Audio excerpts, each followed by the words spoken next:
Hey friend, in this video, I'm going to be teaching you the best practices to improve your watercolor quickly. So I'm going to be covering 4 different paintings in this video. If you're a beginner or you're feeling stuck with watercolor and you need to get back to basics and focus on some technical stuff, then this video is for you. I'm going to cover 4 different paintings, waves, a landscape, flowers, and simple bubbles using many different techniques that are just absolutely essential to understanding watercolor and getting a good grip on the foundations of watercolor before you start improving. Or if you are maybe an experienced watercolor painter and you just need to get back to the basics to really get some practice in, then this video is for you. So if you're ready, let's dive in. All right, so in this tutorial, I'm going to be using a variety of colors from My Mary. It's an Italian watercolor paint brand that I've been loving recently. So I've got this My Mary blue, which is like a rich kind of ultramarine blue, and then a magenta-y color. And these ceramic palettes I also got from Amazon. We'll link to all of the products that I'm using in the description below. To get started, I'm going to be covering a pulling technique using one pigment, so it's going to be monochromatic. So just starting with a really rich, kind of creamy or buttery consistency of paint and water ratio, using my Mottler brush from Princeton, which is great at holding a lot of water and pigment, which is perfect for big washes like this. So a really good technique to practice as a beginner is getting used to how much these Mottler brushes hold in terms of water and pigment, but then also spreading color using wet and wet technique. So I'm basically dragging this color up the sheet of paper, which is St. Cuthbert's Mill Saunders block, cold press paper, and I'm just punching in the darker color at the base and gradually making it get lighter and lighter, a value gradient of this ultramarine blue color, and just dragging it up with water. And then I'm using the top edge of the Mottler brush and some pigment and just dragging across these straight lines, not going all the way across, but just kind of streaking them in across the paper and then smoothing it out with the flat edge of the brush.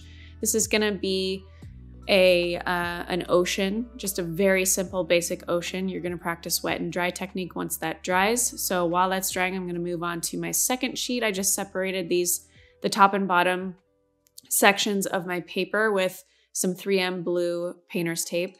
So I'm applying the same color and the same thickness or consistency at the base of the second sheet and dragging it up with water. And then once I cross over the middle, I'm gonna go on the opposite side, the top side, and add in the magenta color. So we're gonna give it this like 2-tone color gradient. So it's gonna get really saturated and thick in consistency on both the top and the bottom edge, and then really light and almost watery as they meet in the middle. So this magenta color from My Mary is extremely pungent and strong, and it will obviously blend or bloom into the blue color. And so I'm gonna just strengthen the color a little bit because every time watercolor dries, it does dry a little less saturated and a little more dark. So now I'm ready to paint in my dark streaks on my ocean. So this is gonna be practicing wet and dry technique. We practiced wet and wet technique with the color gradient and the value gradients for our first 2 paintings, but now we're gonna practice wet and dry. These are the 2 most foundational techniques that you will need to grasp as a beginner or anybody grasping watercolor. So I've got my size 6 brush in a creamy or buttery consistency of that My Mary blue. And I'm now also practicing compound strokes. So I'm using a vertical hold with my brush. So my brush handle is pointed pretty much straight up and down. And I'm going between pressure and release of pressure to get that like wide and then skinny look to my stroke. So that's called a compound stroke when you are going between pressure and release instead of just doing a thin stroke or a thin stroke. So we've got both thick and thin, kind of creating this like S shape for these waves. We're not going to do any sort of blending or shading or making these waves look any more realistic. The further away you step from the painting, the more realistic it's going to look. But I am getting less saturated and more transparent with my color as I go higher up on the sheet of paper. So I'm just adding more water to the blue color so that the color becomes faded. So if you don't know how to lighten your colors or how to darken your colors, make sure to check out my tea to butter ratio or consistency video on YouTube. That's a super informative video that will help you understand how watercolor works in terms of value scale and consistency of pigment and water. So now I'm using a really thick amount of that blue, that same My Mary blue, and just painting in a mountain or cliff range on the horizon where the pink and the blue gradient meet each other, and making sure that I'm using a buttery consistency so that the watercolor or color that I'm laying down is opaque. So another thing that most beginners or people who are just getting started with watercolor don't realize is with watercolor that you can get some of your colors really thick and really opaque, almost like a gouache. And most beginners and even intermediate painters don't ever really access that consistency. They're afraid to use that much paint or afraid or just not digging around their palette or their dishes in their palette as much as they can to really pull up a lot of that thicker, richer pigment. I don't paint super often with the buttery consistency. I'm mostly in the cream and then anywhere between tea or coffee and cream consistency, but it is really fun for details and mixing in with colors. All right, so now we're moving on to our third painting that's gonna help you advance your watercolor quickly, and we're just gonna be using a different hold with our brush. So the previous painting, we used a mottler brush, and then we also used compound strokes for the waves.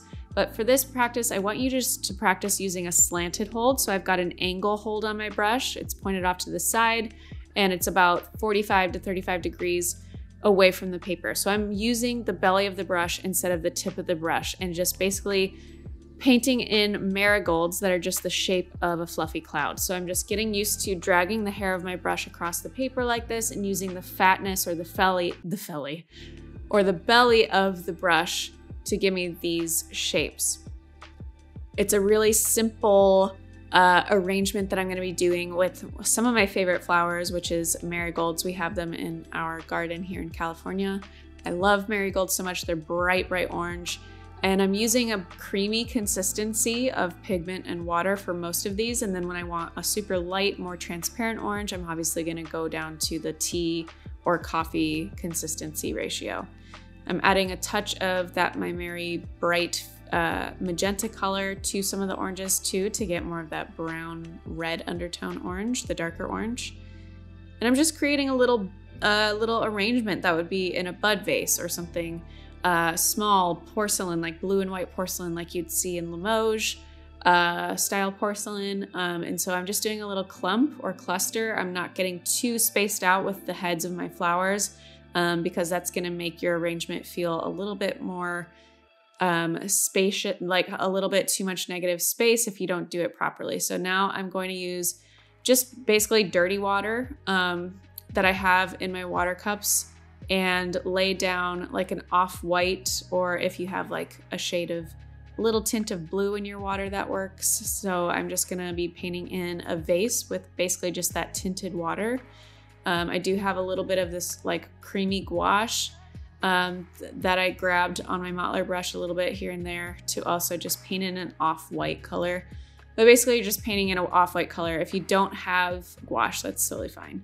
That's not a part of the technical stuff. The technical stuff we're practicing is obviously using the slanted hold and wet and dry once we get to the base. So I've got the ultramarine or the My Mary blue color, and I'm just gonna outline the rim or edge of that vase and apply a thicker color on the top edge of the vase, and we'll just see how that blends. It doesn't take over and blend as much as if I would have had like a tea or coffee ratio. And now I've got this green gold color, which I absolutely love this color from My Mary. It's a very different color than like sap green or some of your more average, not average, but regular greens that you would see more regularly. It's got that gold undertone and I just love it. So I'm just painting in some stems and a little like some leaves and whatnot around these flowers that kind of just point to these flowers. But as you can see, the overall cluster shape I have is just kind of like a ball, and that makes it feel a little more cohesive. And then now that the vase is dried, I'm just gonna do a very simple porcelain pattern. It's not even a pattern, it's just a couple variations of swatches and lines using this darker blue color to just give it the essence of being hand-painted pottery. You could paint in smaller ditzy flowers or patterns on here, but I didn't want to take away from the orange marigolds.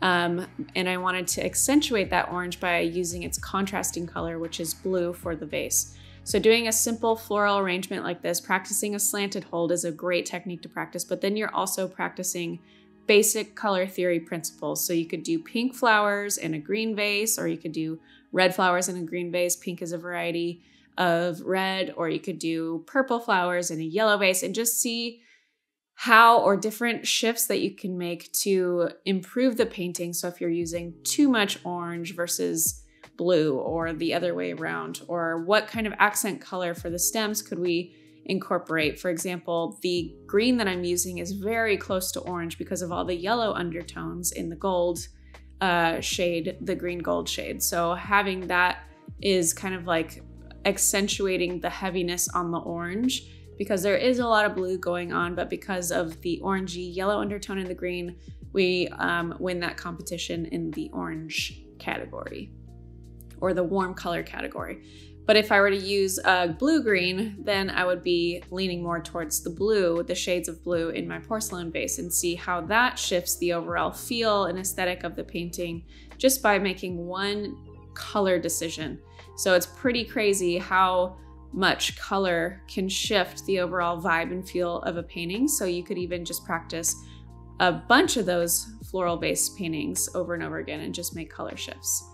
So next technique we're going to be using or working through is kind of a combination of both wet and wet painting, color theory, and then using one of my favorite holds on the brush, which is just the vertical hold and a swirl. So I'm using a really good amount of water and pigment for all of these circles. All I'm doing is painting bubbles or circles.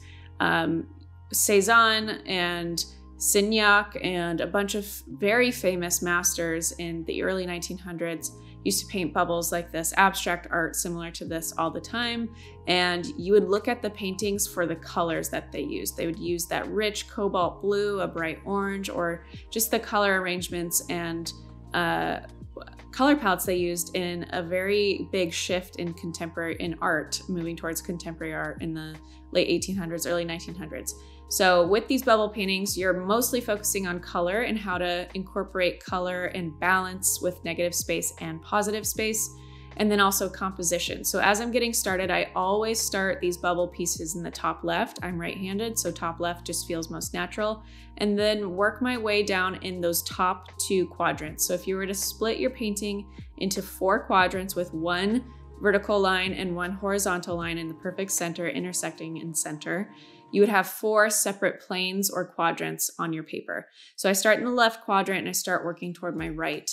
And as I'm working in this way, I'm treating each individual quadrant as its own separate painting.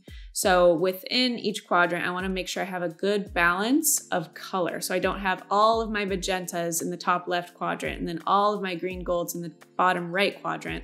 I'm making sure to have a nice balance. I don't have to have every single color that I'm using in the entire piece in every single one of my quadrants, but I do want to make sure that it's creating some sort of even balance between each quadrant. So think about, and if you're wondering or scratching your head, what does she mean by balance? Think about tipping points. So if each one of these bubbles or circles was weighted and they obviously grew in the amount or the amount that they weighed, by how heavy they felt. So they could feel heavy if they are really thick and dense with color. They could feel heavy, like a darker color can feel heavier than a more transparent color. Or obviously they could feel more heavy if the size of the bubble is really large compared to a super small one. So think about tipping point on your sheet of paper. That big bright blue up there is creating a tipping point toward the top right quadrant. So I need to incorporate that bright blue somewhere else that's going to counteract or counterbalance that blue's tipping point. So I'm going to probably bring that and drag it down in the bottom left quadrant. So now right now I'm focusing on the green gold color and trying to create balance with that color. I also love putting this green gold color next to a more purpley tone because it's very yellow green gold, and the purple and yellow contrasting color situation is super nice. So I've already got this second bright blue I pulled in the left, so that's creating a nice counterbalance back to my tipping point analogy. And I'm just trying to create balance or be aware of that tipping point in abstract paintings as best as I can. You're not going to get it perfect. You're going to have things that look off, and that's the whole point with abstract art. It's not supposed to be a formula, or, you know, you're breaking the rules with abstract art for the most part. So don't think about it too much, but painting something abstract like these bubble pieces and just focusing on tipping point, balance, and color is really going to help you grasp this for everything that you paint, whether it's a floral composition piece, a landscape, you know, even portraits and animals. So abstract art, bubbles in particular, are a really great piece and technique to focus on with balance and composition and tipping point.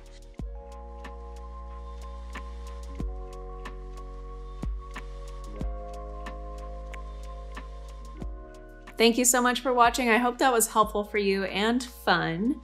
Sometimes it's really fun to just get back to the basics and paint some bubbles for an afternoon or simple strokes. So we covered a lot of technical stuff, wet and wet versus wet and dry, abstract, compositions, tips, and all this different stuff. So if you need to watch this multiple times, I'm not gonna stop you. Also, make sure you write some notes down too, so you can always easily access the tips that I gave, the brilliant tips that I gave in this video. So thanks so much for watching. Please check out all the free resources that I have for you. We'll link to them in the description. I also have 2 watercolor books, a third on the way in summer 2023. So if you need deeper knowledge and grasp on technical stuff and beyond, make sure you check out my watercolor books. They're called Everyday Watercolor and Everyday Watercolor Flowers. And then I have an Oceans one coming out in 2023. We'll link to those. They're on Amazon. Also, if you want more in-depth art watercolor tutorials like this one, join my Patreon. That's basically my art school. I have a lot of backlog on my YouTube, so free tutorials on my YouTube still. But the in-depth, more nitty-gritty stuff for my art tutorials is covered now on my Patreon. It's my art school. I treat it like my art school. There's a whole community that comes with it where I'm sharing my own work, some tips and feedback to people who are asking questions and commenting in this community. And then there's also live art classes and live Q&As with yours truly every single month. So if you want more in-depth focus on watercolor and art stuff, join my Patreon. And then as always, thank you so much for commenting, engaging, and watching these videos. Every little bit of engagement counts and helps us spread the gospel and the good news of these watercolor videos. So thank you so much for watching, and I'll see you in the next video.